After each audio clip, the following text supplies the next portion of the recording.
चलो बच्चों, कैसे आप सब लोग? चलिए स्टार्ट करते हैं next chapter, rate of tax. Rate of tax में हम सभी एसएससी का, चाहे वो इंडिविजुअल है, एचईएफ है, कंपनी है, सभी एसएससी का टैक्स एप्लीकेबिलिटी पढ़ेंगे। ठीक है। और चार्ज कितना होता है, कैसे लगता है, ठीक है, सेस कैसे लगता है, और रिबेट किसको मिलेगी, सब कुछ ए टू जेड स्टूडेंट्स चैप्टर में पढ़ने वाले हैं। चलिए स्टार्ट करते हैं। सबसे पहले नॉर्मल रेट ऑफ टैक्स किसके लिए हम पढ़ने वाले हैं? असेसी असेसमेंट ईयर 25-26 और प्रीवियस ईयर जिसमें हमने इनकम अर्न करी 24-25 में। अगर हम बात करें, जैसे कि आपको पता है पहले जो होता था एक सिंपल सिस्टम जो होता था कि आपको स्लैब्स बताई होती थी कि अगर आप एज ए इंडिविजुअल, अगर हम बात करें एज ए, सबसे पहले बात कर रहा हूँ मैं इंडिविजुअल की। ठीक है। इंडिविजुअल की बात करें तो एक स्लैब बताया होता था कि भाई इतने से इतने तक इनकम हमारे को एग्जाम्प्ट होगी, इतने से इतने इस रेट पर, फिर इस रेट पर, फिर इस रेट पर। ठीक है।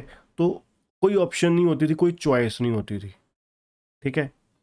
अब हमें एक नया एक ऑप्शन दे दिया गया जिसको नाम दिया गया डिफ़ॉल्ट टैक्स रिजिम, या न्यू टैक्स रिजिम आप कह सकते हो। डिफ़ॉल्ट नहीं, sorry, new tax regime. New tax regime क्या चीज़ है? ठीक है। न्यू टैक्स रिजिम क्या चीज़ है? जिसमें आपको कुछ इनकम टैक्स के जो चैप्टर्स हम लोगों ने पढ़े, ठीक है, उसमें बेनिफिट्स लेने के लिए हमें बहुत कुछ मशक्क़त करनी पड़ती है, बहुत जानकारी रखनी पड़ती है। ठीक है। डॉक्यूमेंट्स रखने पड़ते हैं। ठीक है। कि जैसे डिडक्शन क्लेम करने के लिए हम लोग क्या करते थे, आपको एटीसी की डिडक्शन, आपने बच्चों की फ़ीस पे करी, ठीक है, आपने एलआईसी की किस्त भरी, ठीक है, मेडिकल इंश्योरेंस का प्रीमियम भरा, तो ये सब कुछ के लिए आपको सब कुछ रिकॉर्ड मेंटेन करना अपने पास रखना पड़ता था। ठीक है। तो धीरे धीरे इस चीज़ को दूर करने के लिए डिपार्टमेंट ने क्या किया, एक आपके लिए ऑप्शन दी कि आप ये पुराने झंझट में पड़े रहना चाहते हैं या नहीं पड़े रहना चाहते। ठीक है। पुराने झंझट में पड़े रहना चाहते हैं, ठीक है, तो मतलब आप ऑप्ट आउट कर रहे हो जो डिफ़ॉल्ट टैक्स रिजीम है। डिफ़ॉल्ट टैक्स रिजीम जो नई वाली न्यू टैक्स रिजीम है उसको डिफ़ॉल्ट टैक्स रिजीम बोल रहे हैं। ठीक है।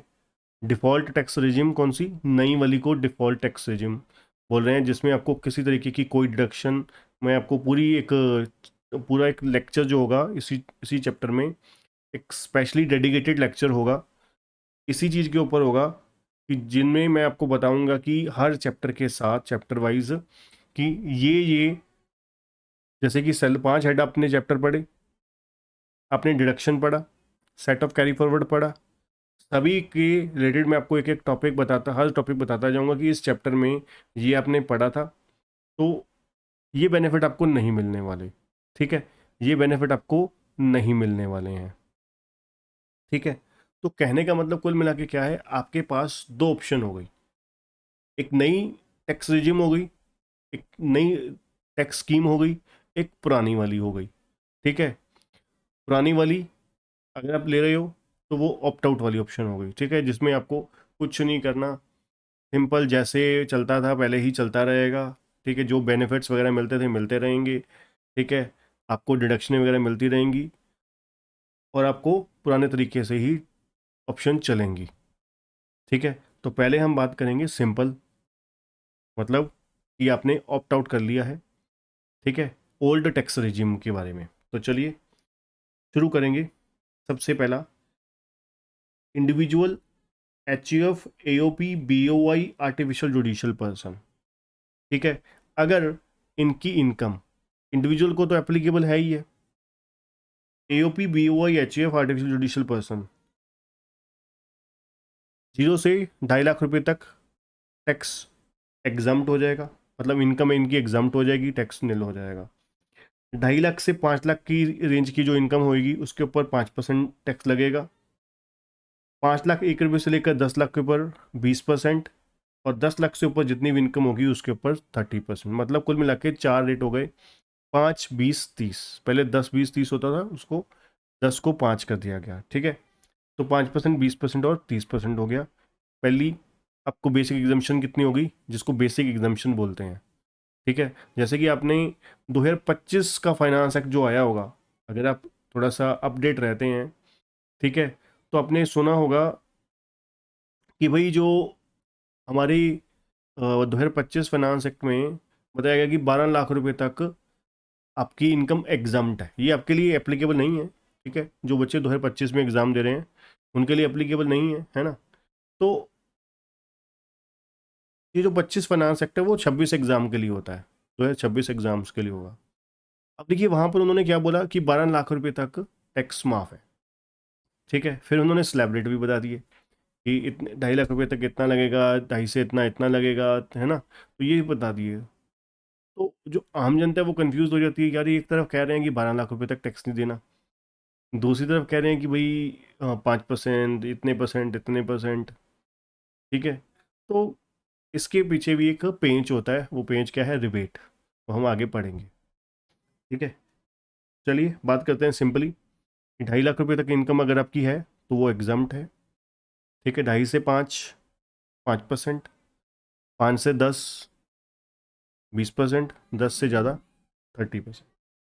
चलिए ये तो कौन सा था, नॉर्मल इंडिविजुअल जिसकी एज बिलो 60 है, बिलो 60। चलिए अब ये बाकी सारे चले गए, ठीक है, बाकी सारे चले गए। बचा कौन, सिर्फ सीनियर सिटीजन, जिसकी एज कितनी है, जिसकी एज है 60 या 60 से ज़्यादा, 60 या 60 से अबव, पर 80 साल से कम का है, मतलब सुपर सीनियर सिटीजन नहीं है, ठीक है जी। एक सिटीजन, एक सिटीजन, सिटीजन होना चाहिए इंडिया का, ठीक है। रेजिडेंट, रेजिडेंट सिटीजन, रेजिडेंट का मतलब आप लोग समझते ही हैं, ठीक है। अब इसका मतलब है कि नॉन रेजिडेंट को ये एग्जाम्शन नहीं मिलेगी, बिल्कुल। अगर नॉन रेजिडेंट सीनियर सिटीजन भी है तब भी उसको कौन सी एग्जाम्शन मिल जाएगी, वो पहली कैटेगरी में फॉल कर जाएगा, इधर वाली में, ठीक है ना। तो इसका मतलब है एक नॉन रेजिडेंट, मैं नॉन रेजिडेंट हूँ, अगर मेरी एज 65 साल है, 65 ईयर्स है, तो मेरे को 2.5 लाख की बेसिक एग्जाम्शन मिलेगी, 250 की बेसिक एग्जाम्शन मिलेगी, 3 की नहीं मिलेगी, ठीक। बाकी सेम ही है, 0 से 3 नील एग्जाम्प्ट हो गया, 3 से 5 5%, 5 से 10 20%, 10 से अबव 30%, ठीक है जी, सिंपल हो गया। चलिए अब तीसरी कैटेगरी पे आते हैं।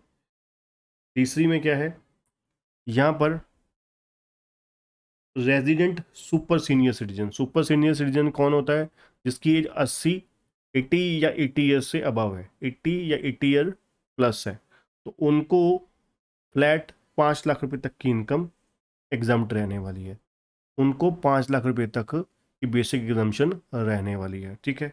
5 लाख रुपए तक की इनकम उनकी एग्जाम्प्ट हो जाएगी, और 5 से 10 लाख 20% हो जाएगा, और अबव 10 लाख 30% हो जाएगा, ठीक है जी, क्लियर। तो कुल मिला के ये 3 कैटेगरी हो गई।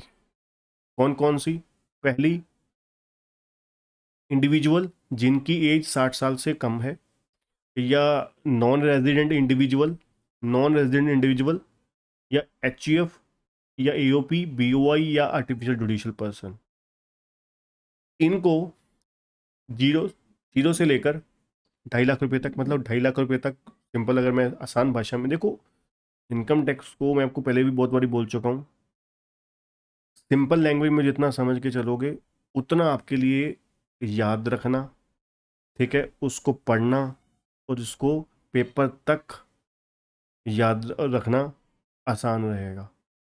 अगर हम बुकिश लैंग्वेज के अकॉर्डिंगली चलेंगे, इंस्टीट्यूट की लैंग्वेज के अकॉर्डिंग ही चलेंगे, तो रिटेन करना बहुत मुश्किल हो जाएगा। इनकम टैक्स जिनको मुश्किल लगता है वो इसी वजह से ही लगता है, ठीक है ना।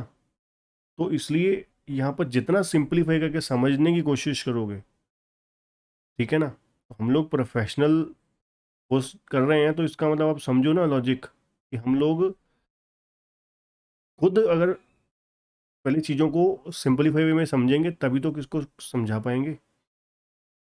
ठीक है ना, अपने क्लाइंट को कल को तभी समझा पाओगे, आपको खुद ही अपने खुद रट्टा मार के रखा हुआ है।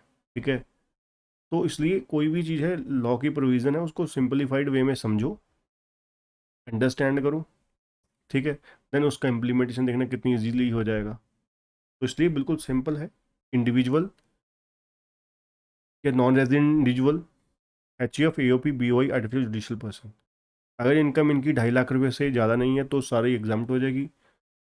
2.5 लाख से ज़्यादा है, 5 लाख तक के बीच में है, तो इनको 5% का टैक्स स्लैब में फॉल कर जाएगा। अगर इनकम 10 लाख से ज़्यादा है, 5 लाख से ज़्यादा है, सॉरी, 10 लाख से ज़्यादा नहीं है तो 20% टैक्स लगेगा। 10 लाख से ऊपर वाली इनकम पे कितना लगेगा? 30% लगेगा। ठीक, ठीक है सर। अब उसके बाद सेकंड कैटेगरी सीनियर सिटीजन, तो उनको 2.5 लाख की जगह 3 लाख का बेसिक एग्जाम्पशन मिल जाएगा। सीनियर सिटीजन कौन होता है जी? जिनकी एज 60 साल या 60 साल से ज़्यादा हो और 80 साल से कम हो। ठीक है, और जो सुपर सीनियर सिटीजन है वो 80 साल की कैटेगरी में आ गए, उनको 3 लाख की जगह पे बेसिक एग्जाम्पशन कितना हो जाएगा? 5 लाख हो जाएगा। ठीक है जी। उसके बाद अब इस एक छोट एज के ऊपर एक छोटा सा पॉइंट है, वो आप नोट में आएंगे तो वहाँ पर आपको हम्म,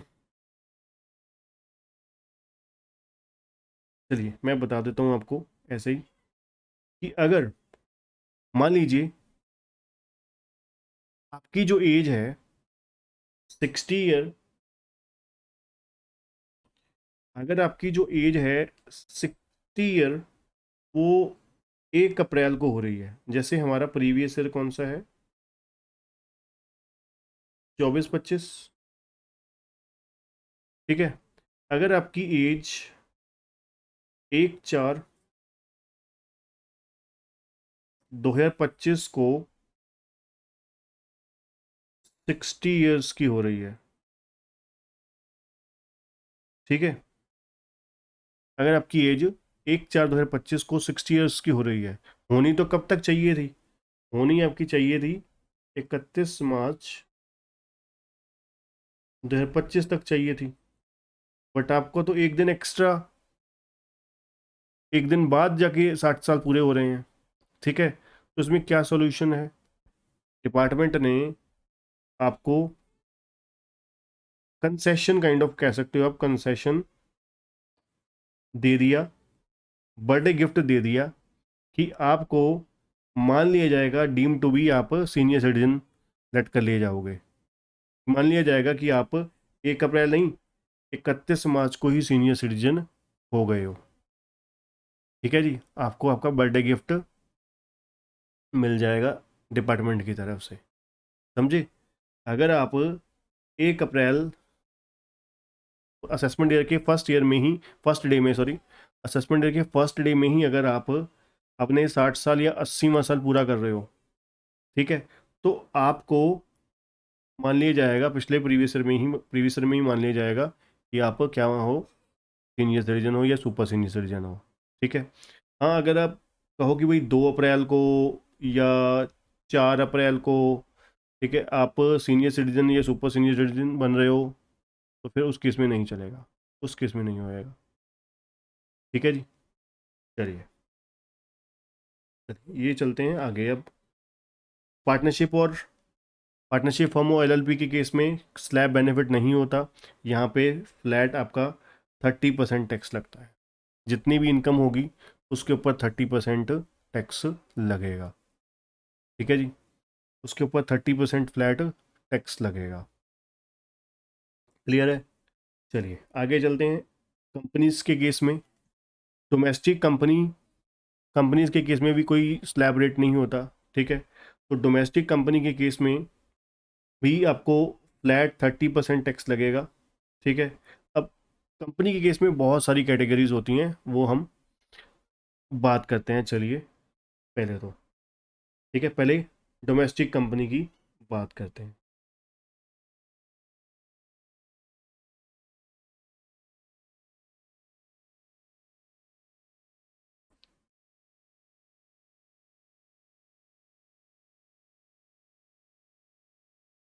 हम्म, चलिए, अब कंपनी के केस में इसको आप अंडरस्टैंड से ज़्यादा आपको यहाँ पे लर्निंग ज़्यादा करनी पड़ेगी, है ना। तो चलिए, क्योंकि एक्चुअली में रेट ही तो है, यहाँ पे कोई कॉन्सेप्ट थोड़ी ना, ठीक है ना।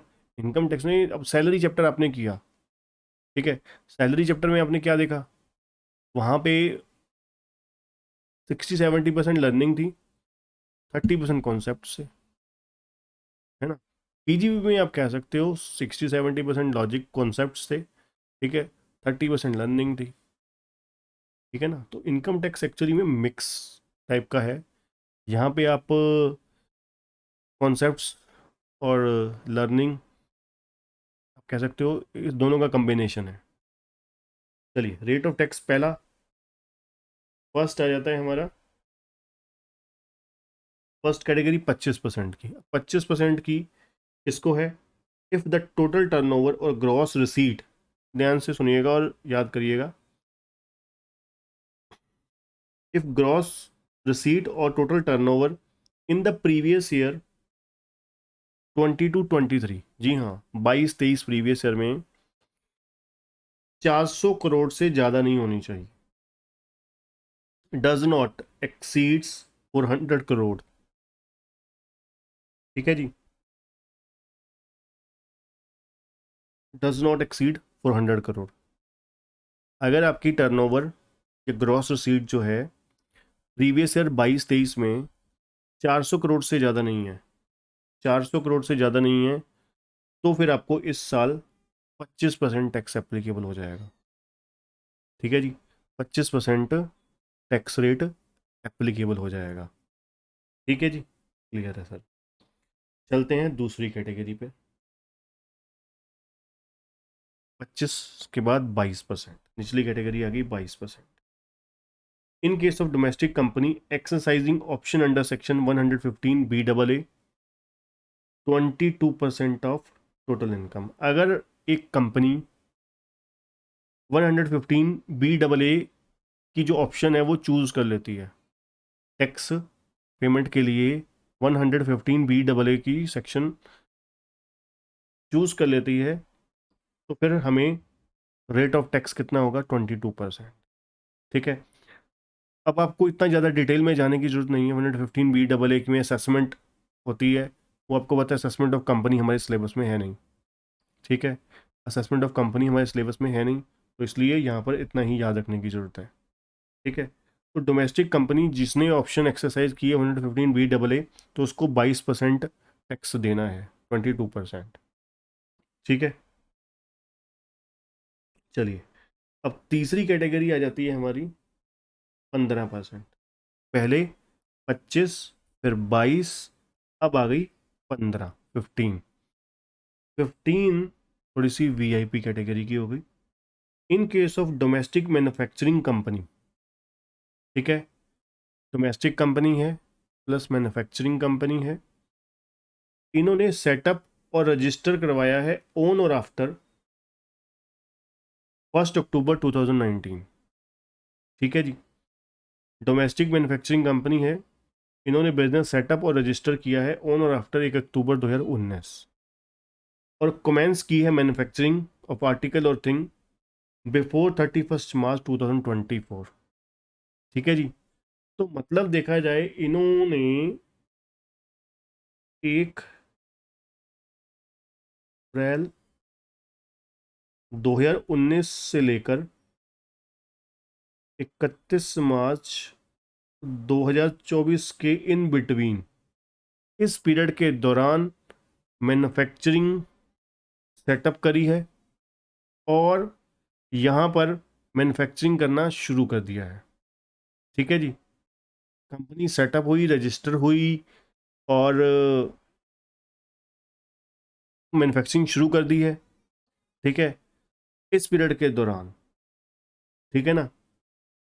तो फिर आपको 15% की कैटेगरी में आ जाएगा, और साथ में ऑप्शन एक्सरसाइज करिए 115 B double A B, B A B की सॉरी, बी डबल ए में कितना था, बी डबल ए में कितना था आपका 22%, बी ए बी में कितना है 15%, ठीक है जी, क्लियर।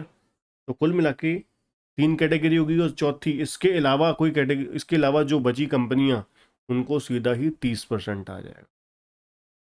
ठीक है जी, इसके अलावा जो कंपनी आएंगी उसको 30%। तो कुल मिला के 4 रेट ऑफ टैक्स हो गए।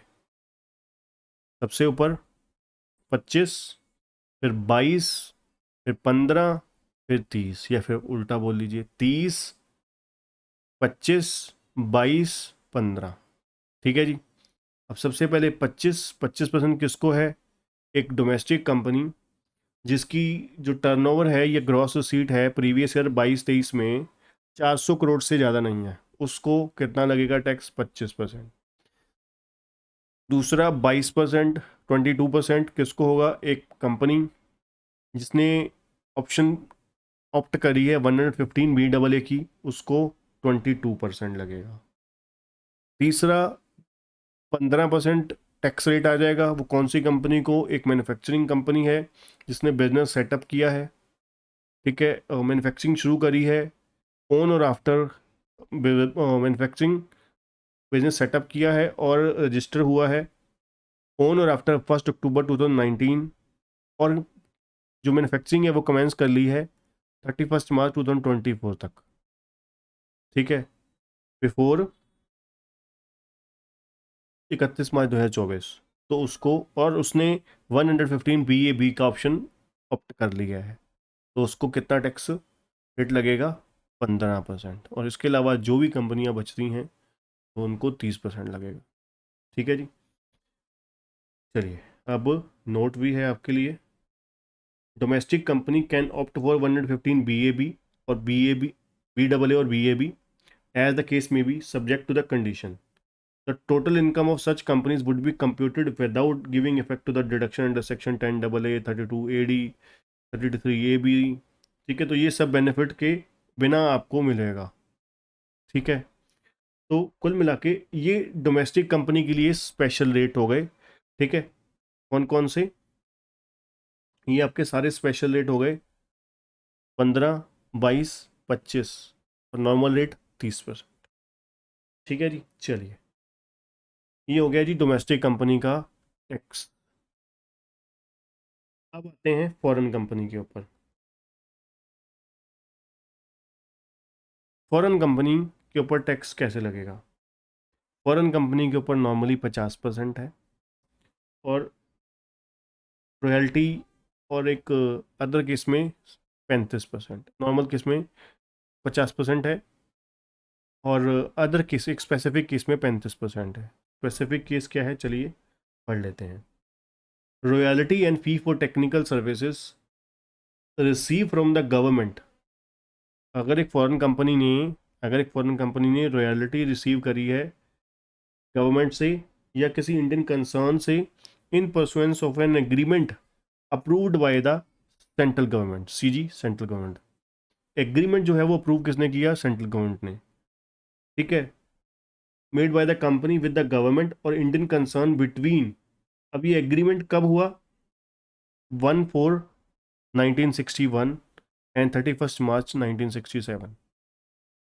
1/4/1961 से लेकर 31 मार्च 1976 के बीच में। ये आपको पता है, इनकम टैक्स एक्ट जब बना, ठीक है, वो डेट है।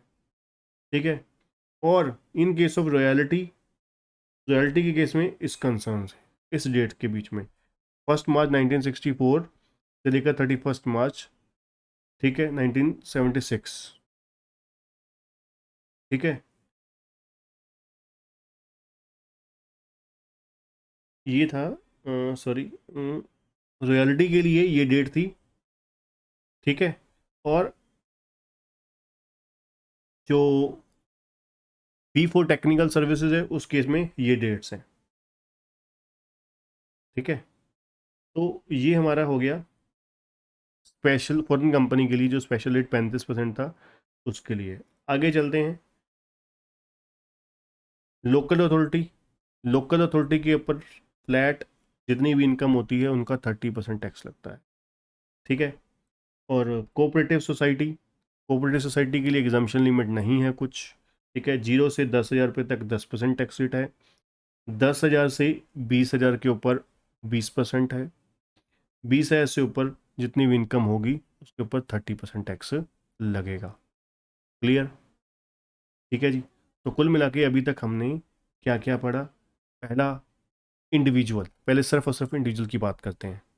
इंडिविजुअल की अगर हम बात करें, 3 कैटेगरी में डिवाइडेड है इंडिविजुअल। एक नॉर्मल, एक बिलो 60, एक सीनियर सिटीजन, एक सुपर सीनियर सिटीजन। जो बिलो 60 एज वाला है, उसके लिए 0 से लेकर 2,50,000 तक नील टैक्स। 2,50,000 से लेकर 5 लाख तक कितना? 5%। 5 लाख 1 से लेकर 10 लाख तक 20%। और अबव 10 लाख 30%। ठीक है। अब बात करते हैं सीनियर सिटीजन की। सीनियर सिटीजन कौन सा है? जिसकी एज 60 या अबव 60 है बट लेस देन 80 है। तो उनको कितना लगेगा? उनको 0 से 3 लाख रुपए तक नील होगा। 3 लाख टू 5 लाख तक, 3 लाख 1 रुपये से लेकर 5 लाख तक 5%। 5 लाख 1 रुपये से लेकर 10 लाख तक 20%। और अबव 10 लाख जो होगा वो 30%। ठीक है जी। अब तीसरी और लास्ट कैटेगरी आते हैं senior citizen, super senior citizen. Super senior citizen के केस में जो हमारे 0 से लेकर 5 लाख तक इनकम जो है उसके ऊपर इनकम एग्जम्प्ट रहेगी, नील रहेगा टैक्स। 5 लाख 1 रुपये से लेकर 10 लाख तक की इनकम जो होगी उसके ऊपर 20% होगा। और अबव 10 लाख के ऊपर इनकम जो होगी उसके ऊपर 30% होगा। ठीक है जी। उसके बाद एक छोटा सा पॉइंट और एक्स्ट्रा क्या था कि अगर जो सीनियर सिटीजन या सुपर सीनियर सिटीजन, अगर आप 1 अप्रैल को बन रहे हो तो मान लिया जाएगा 31 मार्च को बन रहे हो, एक दिन की कंसेशन दे दी जाएगी। अब चलते हैं इसके अलावा HUF, AOP, BOI, artificial judicial person या नॉन रेजिडेंट सिटीजन, इन सभी को सिर्फ एक ही स्लैब रेट एप्लीकेबल होगा, वो है 0 टू 50 नील। 2,50,001 से लेकर 5 लाख तक 5%। 5 लाख 1 रुपये से लेकर 10 लाख तक 20%। और अबव 10 लाख 30%। ठीक है। उसके बाद company, domestic company. Domestic company में 4 रेट एप्लीकेबल होते हैं, 15, 22, 25 और 30। ठीक है। फॉरेन कंपनी के केस में, फॉरेन कंपनी के केस में 2 हैं, 50 और 35। ठीक है। उसके बाद last partnership form. Partnership form के केस में और LLB के केस में फ्लैट 30% टैक्स रेट एप्लीकेबल है। ठीक है। चलिए अब बढ़ते हैं आगे। ये मैंने आपको बताया, ये हम कौन से में पढ़ रहे थे?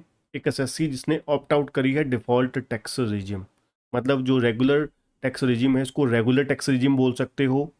ठीक है। या फिर ऑप्ट आउट बोल सकते हो, opt out from default tax regime. ठीक है। ये हमारी जो है डिफ़ॉल्ट टैक्स रिजिम की प्रोविजंस हैं। इसको हम नेक्स्ट लेक्चर में कंप्लीट स्पेशल डेडिकेटेड लेक्चर इसी का ही होगा। ठीक है। चलिए अब मैं बढ़ रहा हूँ आगे। आ जाएंगे हम कहाँ पर?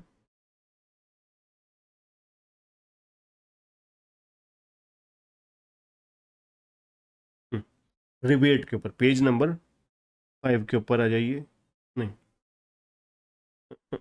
हाँ पेज नंबर 5 ही था, सॉरी। रिबेट।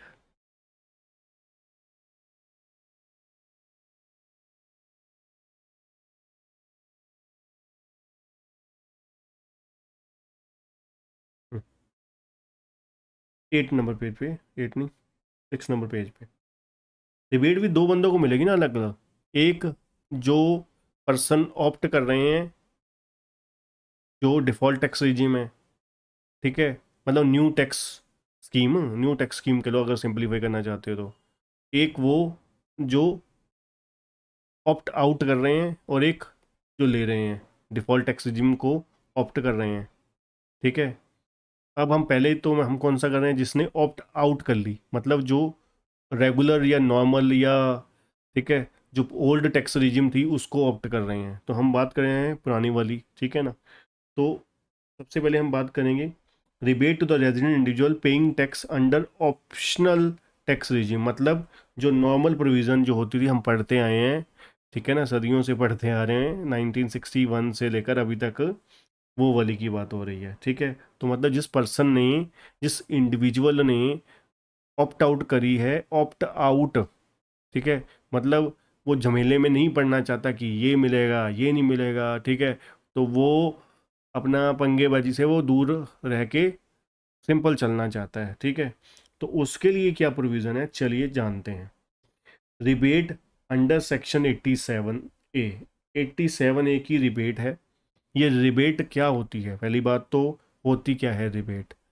रिबेट ये है कि भाई आपकी अगर इनकम इतनी से, अगर इस, जैसे मैंने आपको बोला कि अभी जो नया फाइनेंस एक्ट आया, पहले तो वैसे तो बताना नहीं चाहिए आप लोगों को, ठीक है, क्योंकि आप कंफ्यूज हो जाओगे, बट नहीं, फिर भी एग्जांपल के तौर पे, क्योंकि बच्चा कंफ्यूज तभी हो जाता है जब, क्योंकि आपने देखा होगा बहुत सारे यूट्यूब पे आपको वीडियोस मिल जाती होंगी जो, क्योंकि हम लोग जो है ना, यूथ जो है वो जल्दी इन चीज़ों से, जो अब फुकरेबाजी वाली चीज़ों से बहुत जल्दी वो हो जाते हैं, है ना, उनसे अपना प्रभावित हो जाते हैं, ठीक है, कि भाई वो लोग ओह सर कितने अपडेटेड हैं, ये है वो है, ये नहीं पता कि भाई अरे यार तुमने पेपर तो 25 में देने हैं, आप चीज़ें 26 की, 2026 की, ठीक है, प्रोविज़न सुनोगे, आपने कोई प्रैक्टिस अभी थोड़ी ना कर रहे हो, अभी आप पेपर के लिए आप तैयारी कर रहे हो तो पेपर के लिए ही जाओ।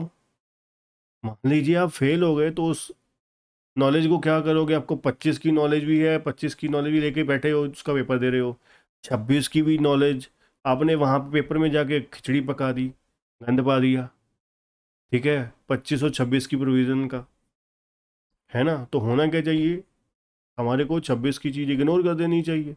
तो हम यूट्यूब पे सुनते हैं कि भाई 12 लाख रुपए की इनकम एग्जाम्प्ट हो गई, ठीक है।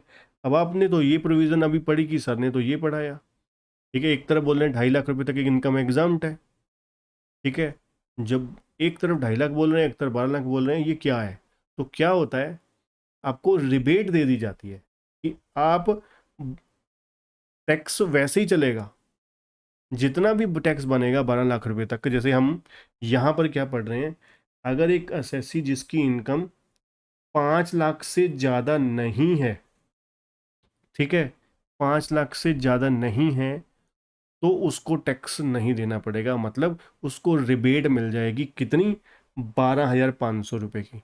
अब वो कैसे है आप चेक कर लीजिए। अब अगर आपकी इनकम 5 लाख रुपए है, तो जी हमने क्या पढ़ा था, 0 से लेकर 2,50,000 रुपये तक टैक्स कितना बना, 0। अब 2,50,000 एक से लेकर 5 लाख तक कितनी इनकम हो गई, 2,50,000, 2,50,000, उसका कितना था, 5%, 12,500, तो टोटल आपकी टैक्स लाइबिलिटी कितनी हो गई, 12,500 रुपये, ठीक है। तो 12,500 रुपये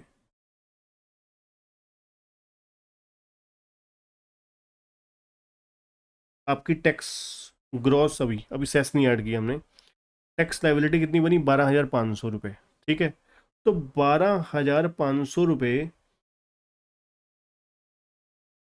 या इनकम टैक्स लाइबिलिटी इस केस में तो हमारी 12,500 ही बनी, या 12,500 की rebate, which ever is less आपको माफ़ हो जाएगा। तो इसका मतलब देखा जाए, 12,500 रुपये आपका टैक्स बनता था, उसमें से टैक्स की छूट, टैक्स की माफ़ी 12,500 मिली, तो आपकी नेट टैक्स लाइबिलिटी कितनी हो गई, नील हो गई, ठीक है। और जैसे कि यहाँ पे एक एग्जांपल दिया हुआ है कि आपकी इनकम कितनी है, आप 35 साल के हो और आपकी इनकम कितनी है, 4,15,000 रुपये। तो चलिए कैलकुलेट कर लेते हैं, 0 से लेकर 2,50,000 रुपये तक आपकी टैक्स लायबिलिटी कितनी होगी, 0। अब 4,15,000, 2,50,000 1 रुपये से लेकर 4,15,000 तक, ये आपके कितने बन गए, 1,65,000 का 5%।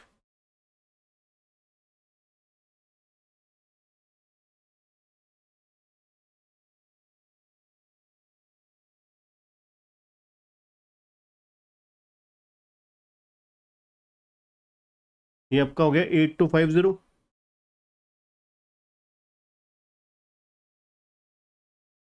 ठीक है, तो आपकी टैक्स लाइबिलिटी कितनी होगी? 8250। टैक्स लाइबिलिटी नहीं है अभी, ग्रो देखा जाए तो इनकम टैक्स कितना बनता है? 8250। ठीक है, यहाँ पे आपको रिबेट मिलेगी, बिल्कुल मिलेगी। क्यों मिलेगी? आप ऑप्ट आउट करा है आपने, मतलब शिफ्ट आउट, ऑप्ट आउट करा है डिफॉल्ट टैक्स रिजीम से। मतलब आपने जो रेगुलर टैक्स रिजीम है, नॉर्मल टैक्स रिजीम है या ओल्ड टैक्स रिजीम है, ओल्ड टैक्स रिजीम है उसको आपने चूज किया है। ठीक है, अपनाया है, तो आपकी टैक्स लायबिलिटी बनती थी 8250। आपकी इनकम 5 लाख से ज़्यादा नहीं है, नहीं है, कंडीशन पूरी है। ठीक है, तो फिर आपका टैक्स लायबिलिटी कितने तक माफ थी? 12,500 रुपये तक। ठीक है, 12,500 या actual tax liability whichever is less, rebate मिल जाएगी। तो आपको 8250 की रिबेट मिल गई, तो नेट नेट टैक्स लायबिलिटी आपकी कितनी हो गई? जीरो, नील हो गई। ठीक है जी, तो नेट टैक्स लायबिलिटी आपकी कितनी हो गई? नील हो गई, जीरो हो गई। समझ गए जी? ये आपका नेट टैक्स लायबिलिटी नील हो गई। ठीक है, तो वापस आते हैं 87A की रिबेट आपको कब मिलेगी? अब सफाई थोड़ी सी कर देते हैं। चलिए, 87A की आपको रिबेट कब मिलेगी? जब आप कौन हो? रेजिडेंट इंडिविजुअल, मतलब नॉन रेजिडेंट इंडिविजुअल को नहीं मिलने वाली रिबेट। इसको साथ साथ ऑपोजिट भी सोच लिया करो। ठीक है, तो रेजिडेंट इंडिविजुअल होना चाहिए आप, नंबर एक। नंबर दो, आपकी इनकम 5 लाख से ज़्यादा नहीं है। नंबर तीन, जो रिबेट है सेस कैलकुलेट करने से पहले है, ग्रॉस है ना, तो बेसिक इनकम टैक्स आप कह सकते हो, सिर्फ बेसिक इनकम टैक्स ही होगा। ठीक है, और रिबेट कितनी मिलेगी? जो एक्चुअल टैक्स बनता था, या 12,500, विच एवर इज लेस। ठीक है जी, तो ये हो गई हमारी रिबेट। कौन से लोगों के लिए? कौन से लोगों के लिए? उन लोगों के लिए जिन्होंने ऑप्ट आउट करी थी, ऑप्ट आउट करी थी डिफॉल्ट टैक्स रिजिम। ठीक है जी, चलिए अब बढ़ते हैं आगे। Cess, health and education cess कितना होता है? 4% होता है, इनकम टैक्स प्लस सरचार्ज का। सरचार्ज अभी हम पढ़ते हैं इसके बाद। ठीक है जी, तो हेल्थ एंड एजुकेशन सेस कितना है? 4% है, इनकम टैक्स प्लस सरचार्ज का। चलिए, अब आ जाते हैं सरचार्ज पे।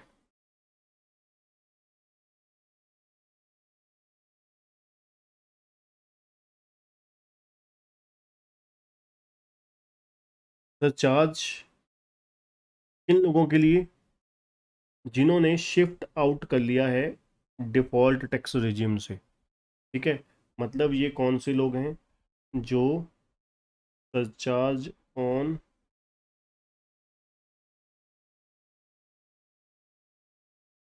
ओल्ड टैक्स रिजिम,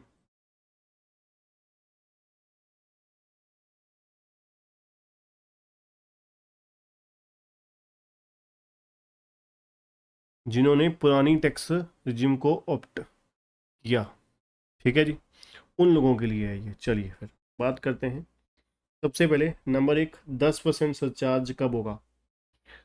अगर आपकी income including dividend income and capital gain chargeable to tax under section 111A, 112 और 112A 50 लाख से ज़्यादा है, बट 1 करोड़ से ज़्यादा नहीं है।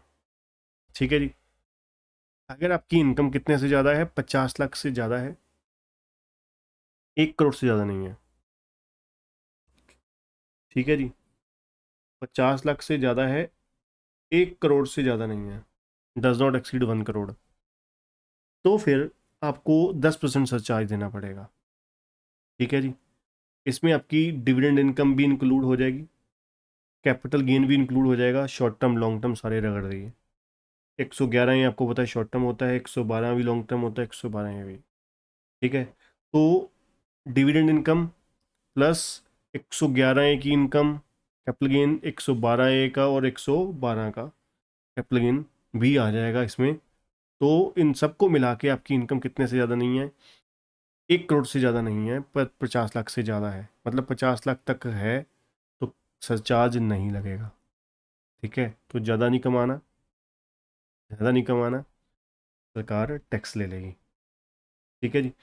तो आप जब कंपनी का भी मैं सरचार्ज बढ़ाऊंगा तो आप कहोगे कि वाकई यार ये क्यों कहते हैं कि ये सरकार जो है एक्चुअली में किनकी है, कंपनियों की है। ठीक है, क्योंकि इंडिविजुअल को जितना कम टैक्स होगा उतना कंजम्पशन के लिए पैसा बचेगा। ठीक है ना, उल्टा इंडिविजुअल को 50 लाख से ज़्यादा कमाने पे सरचार्ज देना पड़ रहा है, कंपनी को देखना इससे ज़्यादा पे होगा। ठीक है, एक इंडिविजुअल जो है, एक एच एक AOP, एक BOI, एक आर्टिफिशियल जुडिशियल पर्सन, ठीक है, अगर 50 लाख से ज़्यादा कमाता है, ठीक है, और 1 करोड़ से ज़्यादा नहीं है, तो उसको 10% सरचार्ज देना ही देना है। सरचार्ज किसके ऊपर होता है? सरचार्ज किसके ऊपर होता है?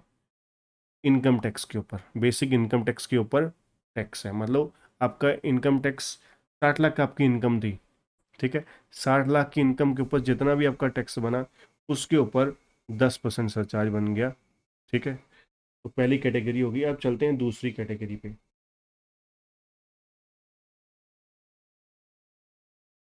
दूसरी 15%। 15% आपको कब सरचार्ज लगेगा?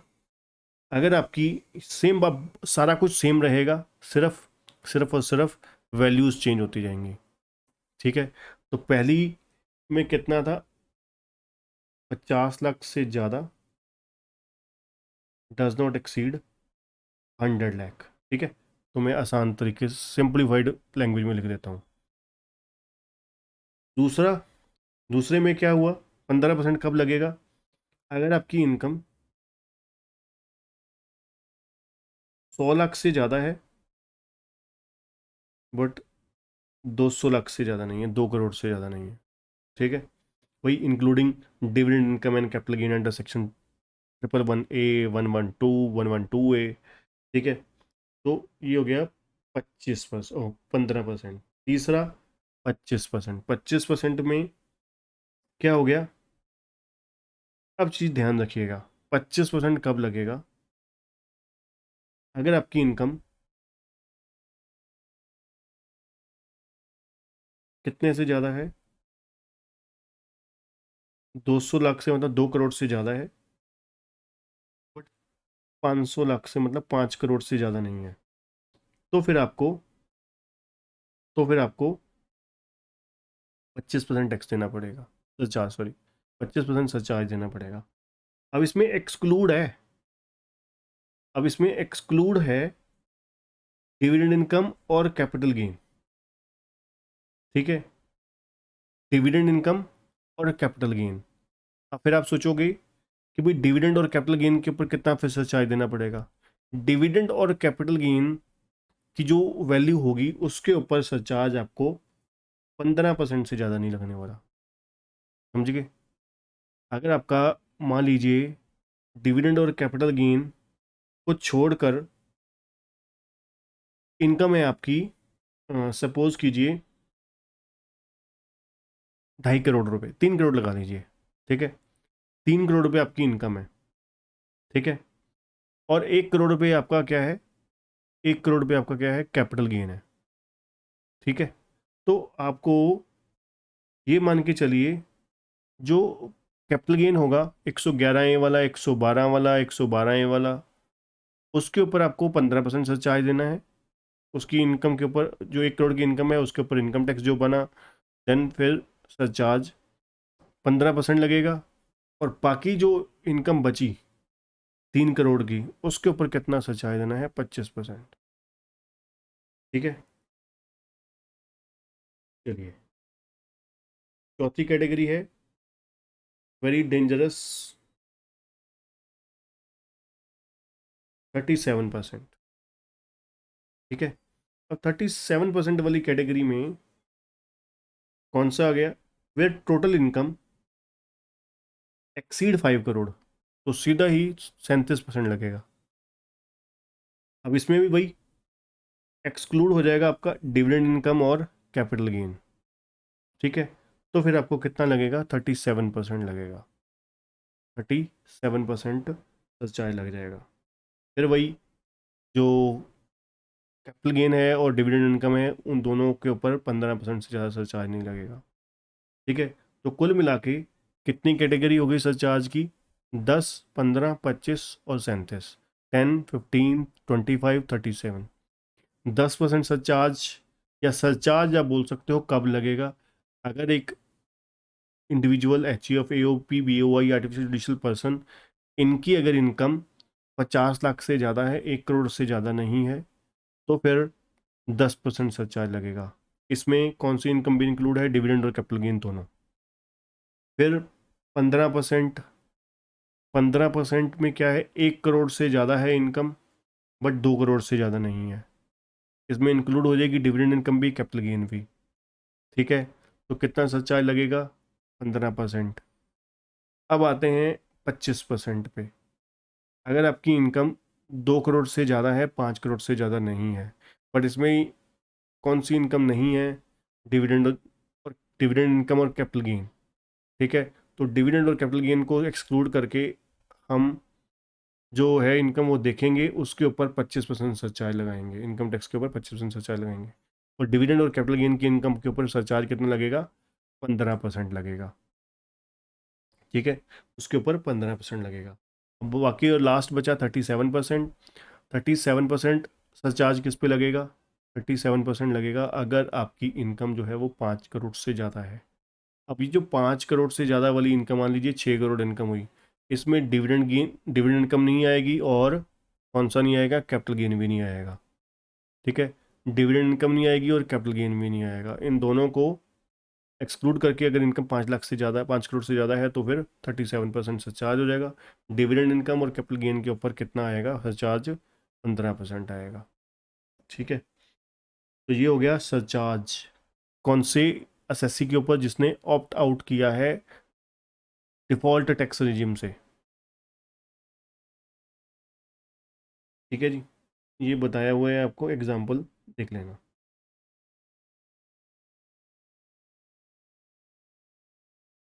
ये जो मैंने सात सात एग्जाम्पल दी वही चीज़ें ही हैं। ठीक है, चलिए अब बात करते हैं जो सरचार्ज है partnership firm, LLP, local authority और कोऑपरेटिव सोसाइटी को कितना लगेगा? इनको तब लगेगा अगर इनका इनकम 1 करोड़ से ज़्यादा है। ठीक है, तो इनको फ्लैट 12% आपको सरचार्ज लग जाएगा, 12%। ठीक है,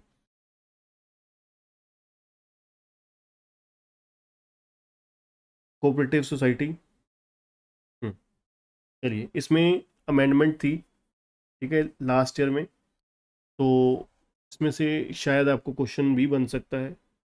कोऑपरेटिव सोसाइटी में हमने स्टार्टिंग में पढ़ा कि आपको 10,000 रुपये तक की इनकम के ऊपर 10% टैक्स लगेगा, 10,000 से 20,000 के ऊपर 20% लगेगा, और 20,000 से ऊपर के ऊपर 30% लगेगा। ठीक है जी, ये हमने स्टार्टिंग में पढ़ लिया। अब नया क्या है? न्यू क्या है? न्यूली एडेड प्रोविज़न क्या है? यदि मैन्युफैक्चरिंग कोऑपरेटिव सोसाइटी जो रेजिडेंट है इंडिया में can opt for concessional rates of tax under section 115 BAE, and other cooperative societies resident in India can opt for concessional rate of tax under section 115 BAD। मतलब क्या है? अगर आप एक cooperative society हो और अगर मैन्युफैक्चरिंग हो, अगर मैन्युफैक्चरिंग का काम कर रहे हो, ठीक है, तो फिर आप टैक्स जो है वो 115 सेक्शन 115 BAE के अंडर पे कर सकते हो। ठीक है, और अदर केसेस में आप कंसेशनल रेट लेना चाहते हो तो आप 115 BAD के अकॉर्डिंग टैक्स पे कर सकते हो, आपके पास चॉइस है। अब कहते हैं टैक्स रेट, जो मैंने बोला कि 115 BAE की बात करी, तो वहाँ पर जो मैन्युफैक्चरिंग कोऑपरेटिव सोसाइटीज़ हैं, जो रेजिडेंट हैं, जिन्होंने सेटअप किया बिजनेस और रजिस्टर हुई ऑन और आफ्टर 1/4/2023, 1/4/2023 या उसके बाद। और मैन्युफैक्चरिंग आर्टिकल या थिंग कमेंस करना शुरू कर दिया कब तक? 31 मार्च 2024, 31 मार्च 2024 तक मैन्युफैक्चरिंग कमेंस कर दी, तो फिर उनको कंसेशनल रेट मिल जाएगा। कंसेशनल रेट कितना होगा? 15% होगा टैक्स रेट का। ठीक है जी, ये इनकम टैक्स की बात कर रहे हैं। ठीक है, आगे जाके सरचार्ज की बात करेंगे। ठीक है, तो एक मैन्युफैक्चरिंग कोऑपरेटिव सोसाइटी जिन्होंने बिजनेस सेटअप किया और रजिस्टर किया ऑन और आफ्टर 1/4/23, और मैन्युफैक्चरिंग ऑफ आर्टिकल और थिंग कमेंस कब तक कर ली? 31 मार्च 2024 तक। ठीक है, तो उनको 15% टैक्स लगेगा। ये कौन सी? 115BAE। अगर आप 115BAD ऑप्ट करते हो तो आपको फ्लैट 22% टैक्स लगे। ठीक है जी। कोऑपरेटिव सोसाइटी नोट क्या है? Cooperative society resident in India can opt for concessional rate of tax under section 115BAD और BAE एज द केस में be subject to the condition.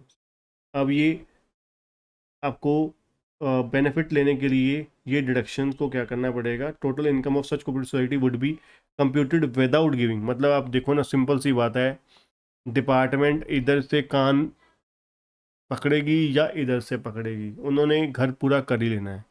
अगर आपको देखो ना, ये क्या कर दिया, काइंड ऑफ सेल्समैन वाला काम कर दिया, गवर्नमेंट भी अब करने लग गई। ठीक है ना, टैक्स बेनिफिट में भी वो क्या करने लगे, कैलक 4 बंदे बिठा दिए एक्सपर्ट कि भाई इधर जाएगा या इधर जाएगा, बात एक ही है। ठीक है ना, थोड़ा बहुत फ़ायदा एक को फ़ायदा दे दिया, जो फ़ायदा सरकार की जेब में से निकला वो दूसरे का कान पकड़ के निकाल लिया। ठीक है ना, तो कहने का मतलब क्या है कि आपको अगर एक बेनिफिट दिया जा रहा है तो दूसरे बेनिफिट छीन भी लेंगे। तो यहाँ पे स्पेशल टैक्स रेट दिया तो ये कुछ बेनिफिट छीन भी लिए। ठीक है, तो ये बेनिफिट्स का एग्जाम्पशन, बेनिफिट्स लेने के लिए आपको स्पेशल रेट लेने के लिए, कंसेशनल रेट लेने के लिए ये बेनिफिट त्यागने पड़ेंगे। ठीक है जी। चलिए, अब कोऑपरेटिव सोसाइटी का टैक्स रेट तो हो गया, अब बात करते हैं सरचार्ज। कोऑपरेटिव सोसाइटी को सरचार्ज कितना देना पड़ेगा? चलिए, case number 1, in case of cooperative society other than cooperative society opting for section 115BAD और BAE, अगर उनकी इनकम कितने से ज़्यादा है? 1 करोड़ से ज़्यादा है बट 10 करोड़ से ज़्यादा नहीं है, तो उनको कितना सरचार्ज देना पड़ेगा? 7% सरचार्ज देना पड़ेगा, जो भी उनकी इनकम बनेगी। ठीक है जी। और मार्जिनल रिलीफ की आगे जाके बात करेंगे हम। ठीक है, मार्जिनल रिलीफ एक्चुअली में क्या होता है, मैं आपको सिंपल बता देता हूँ। मार्जिनल रिलीफ होती है कि अब देखिए, जैसे हमने पढ़ा,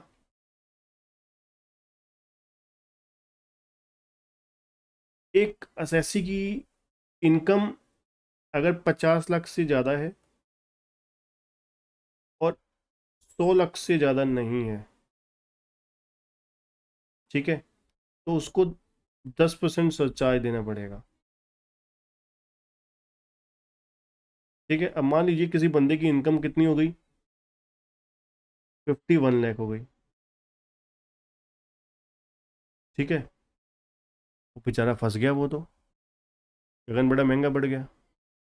ठीक है, अब 51 लाख होने की वजह से उसके ऊपर जो इनकम टैक्स जो बढ़ा, वो तो गिनती का 1 लाख के ऊपर 30% बढ़ा, 30,000। ठीक है, 30,000 रुपये टैक्स, बेसिक इनकम टैक्स बढ़ा, बट उसकी वजह से, ठीक है, जो सरचार्ज बढ़ गया, सरचार्ज बढ़ गया, ठीक है, सरचार्ज एप्लीकेबल हो गया, वो पूरे इनकम टैक्स के ऊपर 10% टैक्स और लग गया।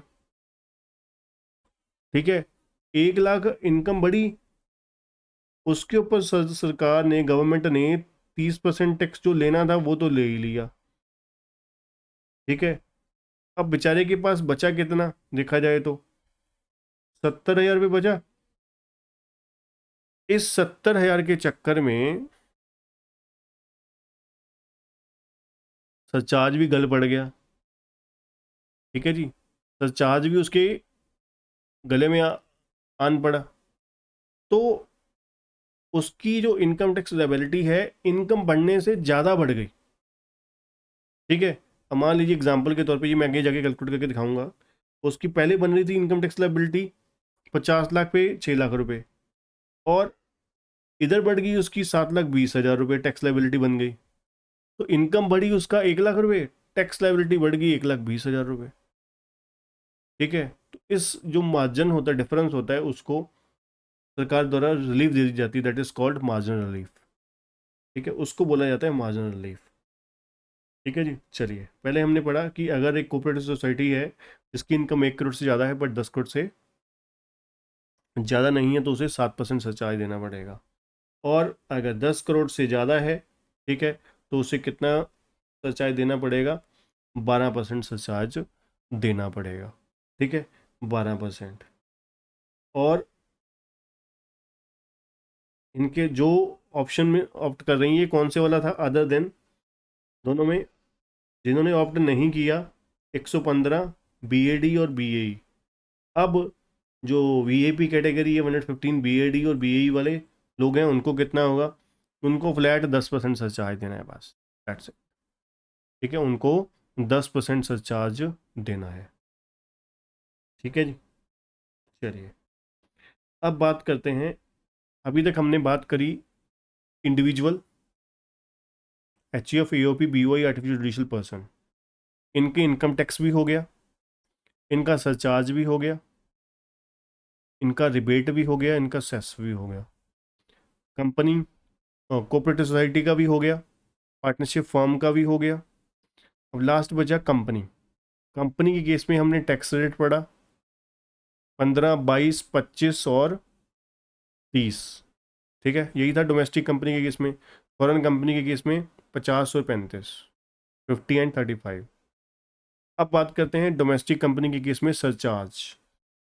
सरचार्ज कितना होगा?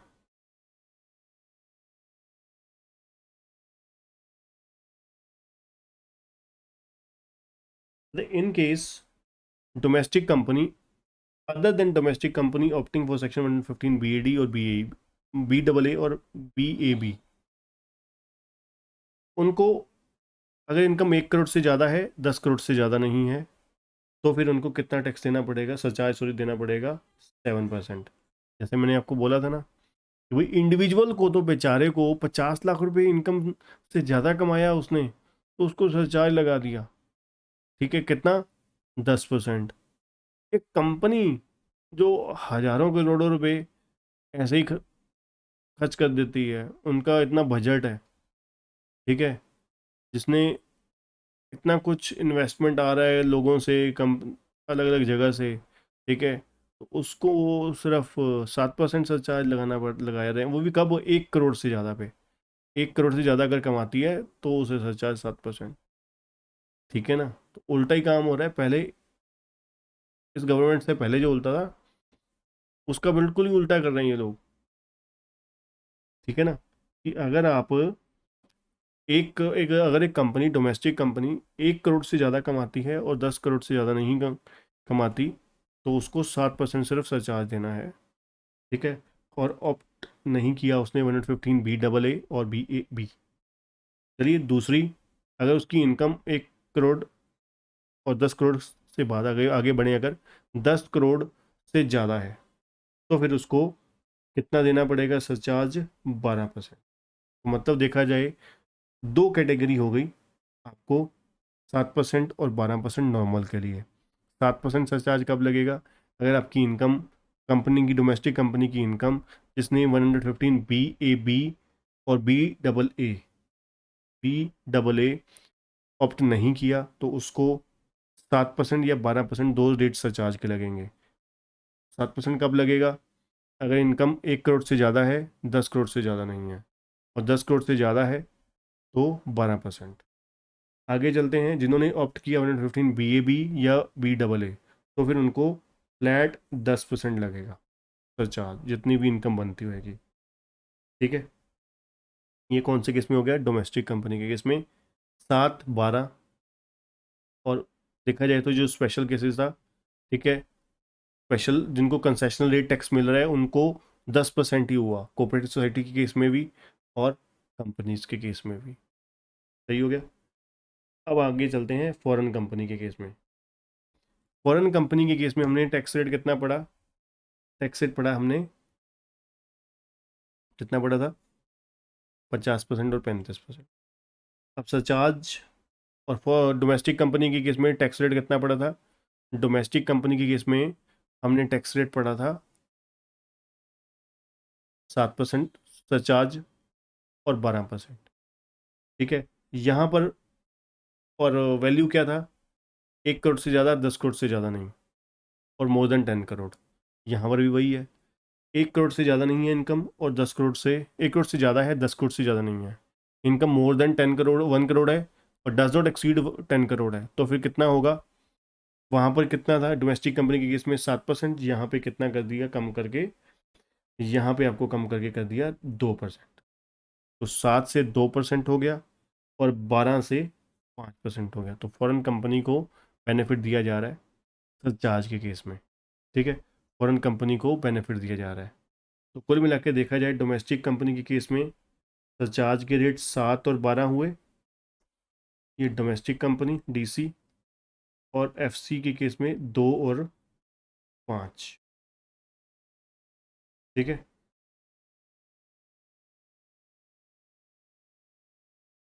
2% और 5%। ठीक है जी, 7%, 12%, 2%, 5%। क्लियर हो गया? ठीक है, ये कौन से केस में है? अगर एक डोमेस्टिक कंपनी इनकम अर्न करती है 1 करोड़ से ज़्यादा और डज नॉट एक्सीड 10 करोड़। ठीक है, और अगर 10 करोड़ से ज़्यादा है तो फिर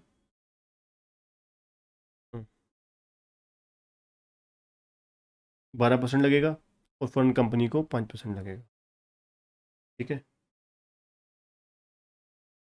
तो ये आ गए स्पेशल रेट्स।